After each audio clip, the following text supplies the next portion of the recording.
شمال ما آن را همه روزه احساس میکنیم، ولی درباره قدرت آن کمی در کم اندیشه می نماییم.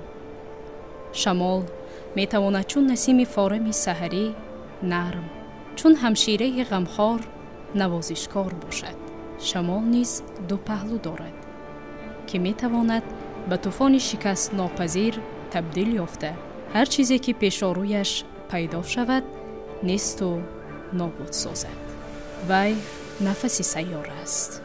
هر یک حرکت آن از نسیم سبک تا تند باد پرزور نتیجه روندی مرکبی در اتمسفر زمین به عمل آمده می باشد.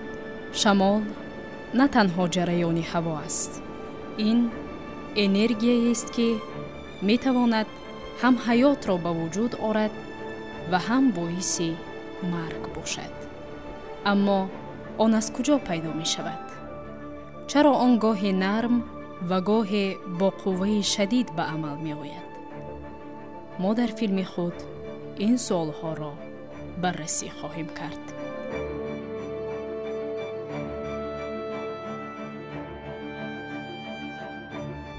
شمال قوه همیشه حاضر که از ابتدای آفرینش تا به امروز پیوسته حرکت می کند. از ریگزارهای بیابان تا وادی‌های سبز گندم، شمال همیشه یک قوه تغییرآور بود. او با حرکت‌های خاموشانه و نیروی پنهانی خود طبیعت را شکل می‌دهد، ریلیف‌های نو ایجاد می‌کند و عنصرهای آن را به هم می‌پیوندد. در پس هر یک وزش آن، از نوازش سبک سحری تا طوفان‌های سخت، قوه پنهان است که انسان نمی‌تواند آن را پرره درک کند، ولی پیوسته آن را احساس می نماید. شمال این حرکت هوا است. پیدایش شمال از گرمی سطح زمین و نورافکنی آفتاب وابسته است. آفتاب سطح زمین را نابرابر گرم نموده، باعث گرم شوی یک منطقه از منطقه دیگر می گردد.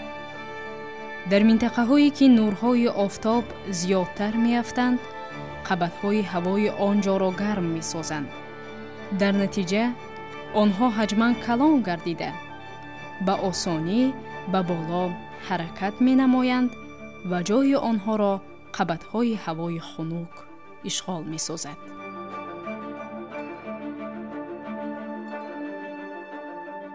شمال یکی از حادثه های فیزیکی و یا یکی از عنصرهای اساسی علمی متئورولوژیا محسوب می شود. از بس که سطح زمین پیوسته زیر تاثیر فشار اتمسفری قرار دارد، فشار اتمسفری هم به طور عمودی و هم به طور افقی دوم تغییر یافته می است و این تغییریابی فشار یک چند سبب ها عامل های خود را دارد، از جمله تغییریابی ترکیب هوای اتمسفر، حرکت زمین هم در تیری محور خود هم در گرد آفتاب از روی مدار اکلیپتیکی و این تغییریابی فشار باعث پیدایش شمال می گردد.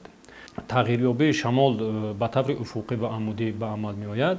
حرکت افقی هوا نسبت به سمت سطح زمین است و بنابر تغییریابی فشار کنجی حرکت شمال نیز گاهی تغییر می یابد که این به نهایت خرد است. شمال این در نتیجه نابرابر گرم شدن سطح زمین شمال به وجود می آید و اگر ما خود شمال را با تمام ساحه خواجگی قشلاق تحلیل کنیم، امروز شمال نیز یکی از فاکتورهای اساسی برای ساحه خواجگی قشلاق به شمار می رود و به خاطر معین و دقیق آموختن این سمت در جمهوری تاجیکستان آگنتی آب‌وهواشناسی همچون برای گذراندن مانیتورینگ یا که مشاهده آب و هوا در جمهوری فعالیت میکند که در تمام منطقه‌های جمهوری تاجیکستان 54 عدد شبکه‌های آب‌وهواسنجی آگنتی آب‌وهواشناسی موجود است که در آنجا همه روزه هر 3 ساعت پس مشاهده اوید به سمت و صورت شمال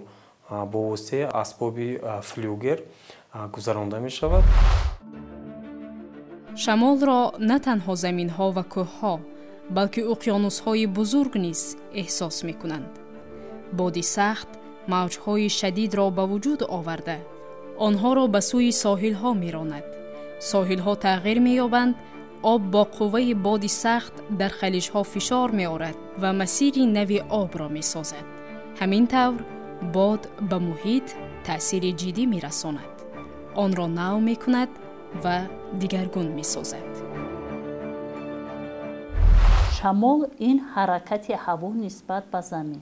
شمال در مورد 9 برابر گرم شدن سطح زمین به وجود می‌آید.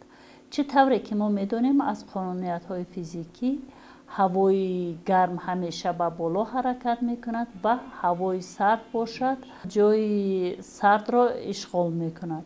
از همین سبب حرکت هوا به وجود می‌آید. و وابسته از تغییریابی ترکیب هوای اتمسفر که موافق فرمول بارومتری یا تقسیمات بولتزمن که با بلندی کمشوی مقدار ذره ها در نظر داشته می شود، یعنی موافق مشاهده ها، موافق حساب های ریاضی که از روی فرمول بارومتری، مثلا ترکیب هوای اتمسفر در بلندی 5 کیلومتر الکی با 19.6% کم بودن اکسیژن آورده می رساند و در بلندی های 60 کیلومتر تقریبا هوای اتمسفر پر از گاز گیدروژن عبارت است. یعنی هر قدر گازها وزمین شدن گیرند آنها در قبضهای پایانی باقی میمونند و در قبضهای بالای تنها گازهای سبک.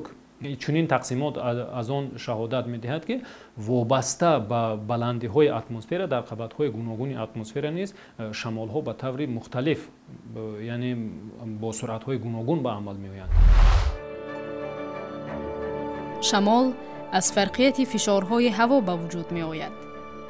حرارت‌های گوناگون در اتمسفر به شمال‌های گوناگون راه می‌دهند. این قوه نامعلوم ما را هر روز احاطه می‌کند. وقتی که هوای گرم بالا می رود و هوای سرد آن را عوض می کند، یک دورزنی آغاز می شود که باعث شمال می گردد. در منطقه های گوناگون جهان این روندهای طبیعی تأثیر خاص خود را دارند. در بیابان ها شمال ریگزارهای وسیع را می کشاند. هنگام افزایش حرارت روز شمال های گرم و شدید می وزند. در حالی که در منطقه های اقیانوسی شمال از فرقیت حرارت آب و هوا تأثیر می گیرد. وقتی زمین در اطراف آفتاب حرکت میکند، یعنی از روی مدار معینی حرکت میکند و این حرکت زمین به طور نامنتظم است، یعنی زمین در زمستان به آفتاب نزدیک می شود و در تابستان به آفتاب دور می شود و نامنتظمی تغییریابی حرکت زمین هم در تیر محور خود هم در مدار اکلیپتیکی این باعث تغییریابی فشار می گردد و این تغییریابی فشار باعث به وجود آمدن شمال می گردد که این وابستگی دارد، یعنی از حرکت زمین. اکوسیستم این خودش یک سیستم دشوار بوده. شمال می تواند همچون نشان دهنده پلوسه باشد یا اینکه می تواند همچون نشان دهنده مینوس باشد. همچون نشان دهنده پلوس این برای آب و تاب یافتن یا اینکه دیگر عامل های بیولوژی، همچون سمت مینوسه شمال های سخت می تواند به اروزیای سطح خاک آورده رساند. مقدار زیادی قم یا اینکه خاک و چنگ رو برداشته به منطقه های دیگر برد. در بحر شمال ها کشتی ها را به سوی دورتر می برد. سکوت اقیانوس را می شکنند و موج ها را به جنبش می درآورند. تأثیر باد نه تنها در سطح زمین نمایان است. در اتمسفر بلند شمال های تیز، جت استریم ها، حرکت هواپیماها و حتی ساختار آب و هوا را نظارت می کنند. این شمال ها باران، برف و طوفان ها را در سراسر کره زمین می آورند. تغییرات ناگهانی در اقلیم را به وجود می آورند و حتی مسیر طوفان ها را تغییر می دهند.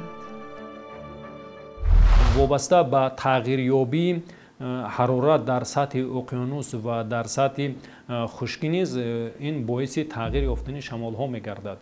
مثلا از بس که سطح آب нисбат ба сатҳи хушкӣ бештар гарм мешавад ва мубодилаи гармӣ дар байни континент ва уқёнус боиси ба вуҷуд омадани шамолҳо мегардад ки ва инҳоро бриз мегӯянд. Вақте рӯзона шамол аз сатҳи уқёнус ба сатҳи хушкӣ мевазад, ин бриз аст ва вақте шабона аз сатҳи хушкӣ ба сатҳи уқёнус мевазад, инро бризи соҳилӣ низ мегӯянд. шамолҳои дарёгӣ ҳамеша ҳамсамти дарё мебошад ва ҳавои сардро аз кӯҳсор ба водӣ ё ин ки ба даштҳои зиёд бо ҳамсамти дарёҳо меорад.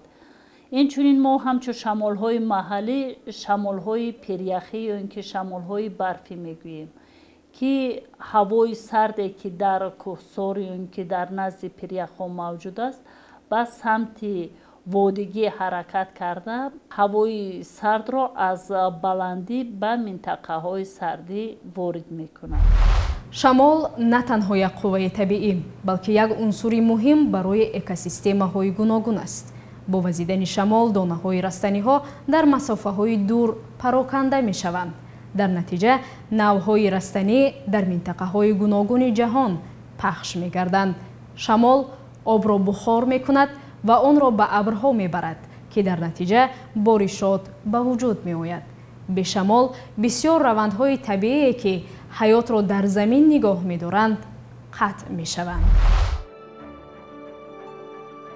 ҳангоми сохтани шаҳрҳо ва деҳаҳо одамон пайваста ба самт ва шиддати шамол мутобиқ мешаванд.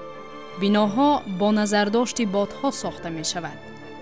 нерӯгоҳҳои бодӣ барои тавлиди энергияи сабз истифода мешаванд ва ҳатто дар рӯзҳои гарм шамоли сабук ба инсонҳо имкони ором шудан медиҳад.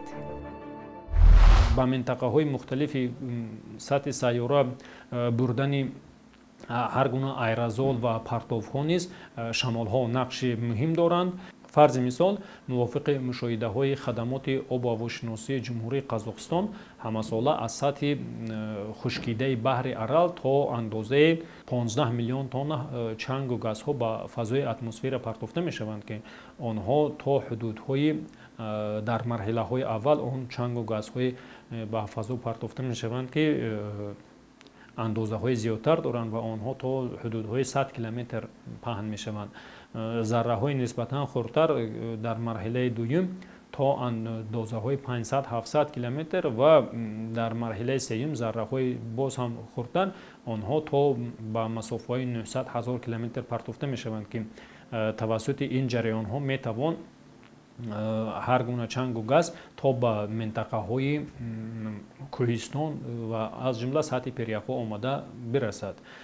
масалан, мушоҳидаҳо нишон медиҳад, ки ҳар гуна чангу газҳои ки дар таркиби боришоти аз сатҳи перяхҳо гирифта шуда нишон дод, ки дар таркиби ин боришот унсурҳои химиявие ҳастанд, ки хусусияти саноатӣ ва агросаноатӣ доранд. ин аз он шаҳодат медиҳад, ки дар натиҷаи хушкидани заминҳо, биёбоншавии заминҳо, ҳамин аэрозолҳо, чангу газҳо тавассути ҷараёнҳои атмосферӣ аз ҷумла шамол тавонистанд, ки то ба чунин минтақаҳои дурдаст бирасанд ва онҳо дар натиҷаи худ ба сатҳи перяхҳо нишаста сатҳи онҳоро тира мегардонанд, дар натиҷа албедо коҳиш меёбад ва ин боиси обшавӣ, гармшавии сатҳи перях ва дар натиҷа обшавии онҳо оварда мерасонад. шамолҳо ҳастанд шамолҳои гӯем ки оддӣ ва шамолҳои сахт.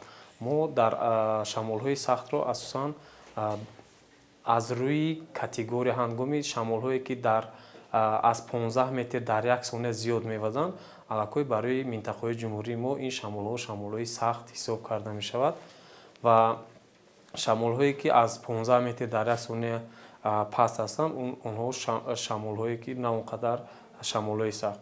агар мо худи таъсиррасонии шамолро ба хоҷагии қишлоқ чӣ хел ки гуфтем таҳлил кунем, шамол метавонад ки ба хоҷагиҳои қишлоқ ҳангоми вазиши шамол метавонад ки барои тез аз байн бурдани намнокии замин таъсири худро расонад.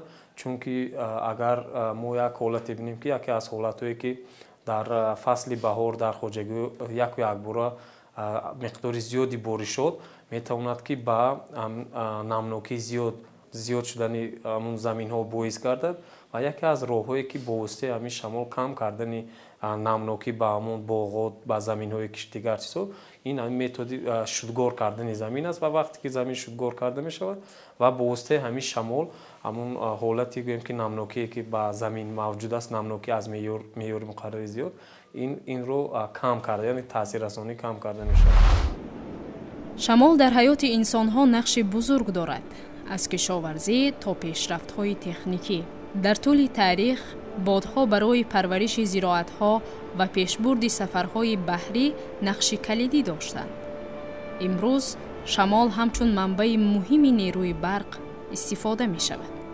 тавассути турбинаҳои бодӣ энергияи тоза тавлид мекунанд ва ба коҳиш додани таъсири гармшавии глобалӣ мусоидат мекунад. илова бар ин шамол ба муҳандисӣ ва меъморӣ низ таъсир мерасонад. ҳангоми сохтани биноҳо, пулҳо ва дигар инфрасохторҳо суръат ва ҳарорати минималии шамол ба назар гирифта мешавад, то иншоотҳо дар муқобили тӯфонҳо ва шамолҳои сахт тобовар бошанд. ҳатто шаҳрҳои бузург бо кӯчаҳои васеъашон барои имкон додани гардиши шамол ва нигоҳ доштани муҳити зист тарҳрезӣ мешаванд. дар маҷмӯъ омӯзиши шамол бисёр имкониятҳои зиёдеро фароҳам меорад, чунки на танҳо он манбаи таъминкунандаи намию гармӣ дар байни минтақаҳои кураи арз, ноҳияҳои гуногуни сайёраи замин, инчунин аз нигоҳи техникӣ омӯхтани он ба манфиат аст, чаро ки имрӯз дар шароити имрӯза ки яке аз манбаъҳои асосии энергияи алтернативӣ ё ин ки сарчашмаҳои барқароршавандаи энергия ин бевосита истифодаи шамол аст, ки он бештар дар кишварҳои ба монанди Нидерланд, Дания истифода карда мешавад. яке аз омилҳое ки ба худи ҳаракати ҳаво дар сатҳи замин таъсир мерасонанд ин релефи минтақа мебошад. чӣ тавре ки мо медонем сатҳи кураи замини мо гиёд буда нобаробар аст ва сатҳ ҷойгиршавии географии худ нурпоши офтоб гуногун мерасад. аз ин сабаб низ шамолҳо ба вуҷуд меояд ва худи ҳангоми нобаробар будани релефи замин қувваи соиш пайдо мешавад ки ҳаворо намемонад тибқи гардиши кураи замин ҳаракат кунад ва аз ҳамин сабаб ҳаракати худи ҳаво каме ақиб мемонад аз қувваи соиш ва дар кӯҳсорҳо бошад ё ин ки минтақаҳои мавҷуд будаи раст сабаби кам шудани ҳаракати ҳаво дар назди замин мо қайд кардем ки ин релеф мебошад. дар назди кӯҳсор ё ин ки дар назди растаниҳои баланд ба монанди дарахтони чанор ё ин ки дигар дарахтоне ки баландиашон аз 10 метр зиёд аст ба ҳаракати ҳаво монеъ мегарданд ва онҳо ҳамчун суръати ҳаракати ҳаворо паст карда дар сатҳи релефӣ низ ҳаракатҳо таъсири худро мерасонанд. самти шамолрӯяи кӯҳсор бошад ҳангоми вазидани шамол дар ин минтақа агар ки массаҳои ҳаво нами зиёд мавҷуд бошад дар ҳамин минтақа боришот мебораду ва дар минтақае ки сатҳи шамол нест дар ин минтақа миқдори боришот камтар аст. мо мисол оварда метавонем ки тамоми кӯҳсорҳои ҷумҳурии Тоҷикистон вобастагӣ дорад, ду самтро дорад. ин самти шамолрӯяву шамолпано. самти шамолрӯя чунин хусусият дорад ки дар самти шамолрӯя боришот бештар аст. шамолпано бошад дар ин минтақа миқдори боришот бениҳоят кам аст.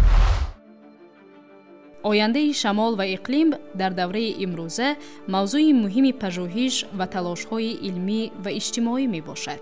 гармшавии глобалӣ ва тағйироти иқлим боиси тағйирёбии хусусиятҳои шамол ва таъсироти он ба муҳити зист гаштааст. навъҳои гуногуни шамол ки дар давраҳои гуногун дар ҷойҳои мухталиф ба вуҷуд меоянд, имрӯз бо таъсири манфии гармшавии глобалӣ از قبیل طوفان‌های شدید، شمال‌های پرقوت و باران‌های ناسالم درگیر می‌باشند. برای مقابلیت با این تغییرات، محققان و متخصصان برنامه‌های مفید و ثمرناک را تهیه می‌کنند. تکنولوژی‌های معاصر از جمله توربینه‌های بادی برای استحصال انرژی سبز و کم کردن تأثیر منفی شمال استفاده می‌شود. با این وسیله، نعمت طبیعی که شمال به وجود می‌آورد، می‌تواند همچون منبع اساسی انرژی در آینده خدمت کند.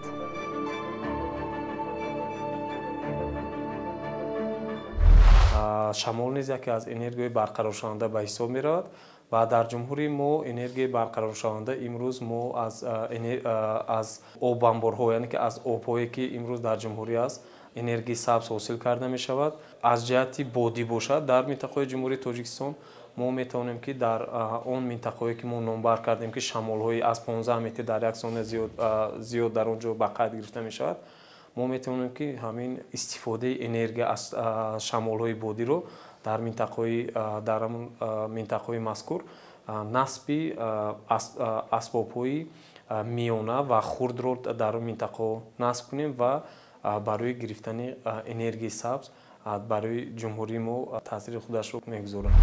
یکی از منبع‌های برقرارشونده این یعنی باد و شمال و معمولی دیگر شمال است و جمهوری تاجیکستان امکانیت‌های وسیع دارد که یعنی شبکه‌ها یا استانس‌های مخصوص برای استحصال یا گرفتن انرژی از حساب باد یعنی شمال داشته باشد و طبق برنامه‌هایی که تحریزی شدن و عموما خود سیاست حکومت جمهوری تاجیکستان امروز با آن نگرانده شده است که یعنی با مقصد تاثیر رساندن به محیط زیست و مطابق شدن با تغییرات اقلیم ما باید نه تنها جمهوری تاجیکستان بلکه تمام جمهوری‌های همسایه و جمهوری منطقه باید از حساب منبع‌های برقرار شونده نیروی برق رو عموما انرژی رو استحصال کنند و امروز جمهوری تاجیکستان مخصوصا در ناحیه‌های فیض‌آباد و دیگر ناحیه‌هایی که یعنی وزش شمال سرعتشون به طلبات جواب هست میتوانند که استانسی‌های بادی رو یعنی سازند. علاوه بر این، کشورها برای نظارت و پیشگیری آفت‌های طبیعی که با شمال علاقه‌مندند، تدبیرها می‌اندیشند. این تدبیرها شامل بهتر کردن انفراساختار، تهیه سیستم پیشگویی هوا و تعلیم و آماده نمودن جامعه‌ها برای مقابلیت با طوفان‌ها و شمال‌های شدید می‌باشند. برای پیشگیری از آفت‌های طبیعی مربوط به شمال، ما باید به تدبیرهای مفید رو آوریم. با رشد علم و تکنولوژی، انسانیت می‌تواند به این قوه پرقدرت طبیعت موافقت کند و تأثیر منفی آن به محیط زیست را کاهش دهد. الحال تدبیرهای پیشگیری برای کاهش دادن تأثیرات منفی شمال چون تجربه سنجیده شده مورد کاربری است که از طرحریزی انفراساختار یعنی طرحریزی انشاءات با نظرداشت خصوصیت‌های شمال و طوفان‌ها مهم است. بیناها، پل‌ها و دیگر انفراساخت‌ها باید با استفاده از مواد استوار و اصول‌های اینوواسیونی ساخته شوند. طرحریزی سمت و شکل بینا می‌تواند تأثیر شمال را کاهش دهد و در مقابل طوفان‌ها استواری آنها را بلند بردارد. یعنی ساختمان و استفاده بردن نیروگاه آبی و برقی و اینچنین بادی یعنی بی‌ضرر میباشند و این عموما در قریب که دنیا معمول است و ضروریت و با نیازی یعنی در آینده که جمهوری تاجیکستان باید افزایش دهد در برابر استفاده استانسی‌های برقی از جمله نیروگاه آبی برقی روغن و دیگر استانسی‌هایی که ما داریم یعنی افضلیت داده میشد با ساختمان استانسی‌های بادی. امروز سیستم پیشگویی آب و هوا با استفاده مدل‌های کامپیوتری معاصر و سیستم‌های مانیتورینگ امکان می‌دهند که طوفان‌ها و شمال‌های شدید پیشگویی شوند. این نوع معلومات می تواند به آدمان کمک کند که به پیشگویی‌های آب و هوا توجه کنند و تدبیرهای محافظتی پیشکی به عمل آورند که تا رفت معمول می گردد. محدود کردن تأثیر منفی انسان در این سمت به نقشه‌گیری استفاده زمین می تواند به کاهش دادن تأثیر منفی شمال کمک رساند. مثلا منزلسازی نادرست در منطقه‌های آسیب پذیر به مانند ساحل‌ها و کوهستان می تواند خطرها را زیاد کند. ایجاد منطقه‌های سبز و پرورش درختان می تواند کمک کند که شمال‌ها را کاهش داده زمین محافظت شود.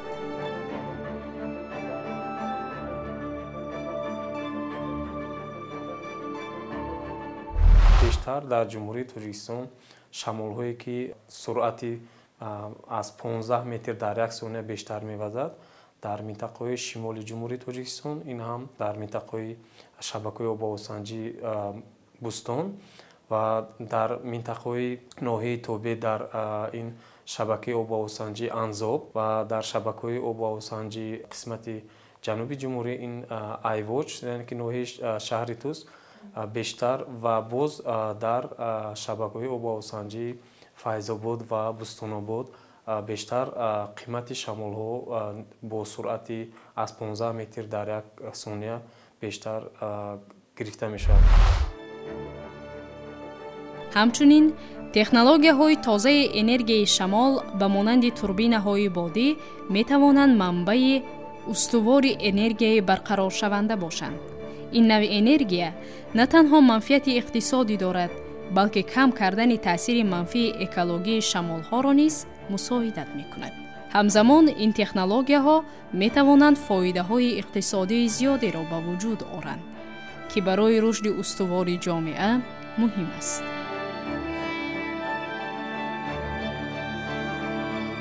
این تدبیرهای پیشگیری می توانند به کاهش دادن خطرهای مربوط به شمال و طوفان‌ها کمک رسانند. با تهیه استراتژی‌های مفید و استفاده تکنولوژی‌های معاصر ما می توانیم آینده بی خطر و استوارتر را برای جامعه تامین نماییم. شمال همیشه همچون یک قوه ناگهانی و پرقوت طبیعت باقی میماند. اما ما می توانیم به این قوه موافق شویم، آن را به منفعت خود استفاده بریم و همزمان آن را حفظ کنیم. با استفاده تکنولوژی‌های معاصر مانند توربین‌های بادی ما می توانیم شمال را منبع انرژی تازه و استوار سازیم که نه تنها تاثیر منفی اکولوژی را کاهش می دهد بلکه اقتصادهای محلی و گلوبالی را نیز رشد استوار می بخشد.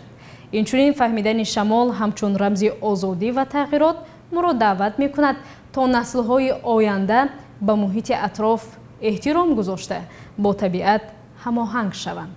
وابسته به این ما باید کوشش کنیم که با شمال در هماهنگی باشیم تا این قوه طبیعی را حفظ کنیم. بینندگان گرامی، این بود برنامه 4 عنصر. با برنامه‌های دیگری تلویزیونی علم و طبیعت بودن را فراموش نسازید.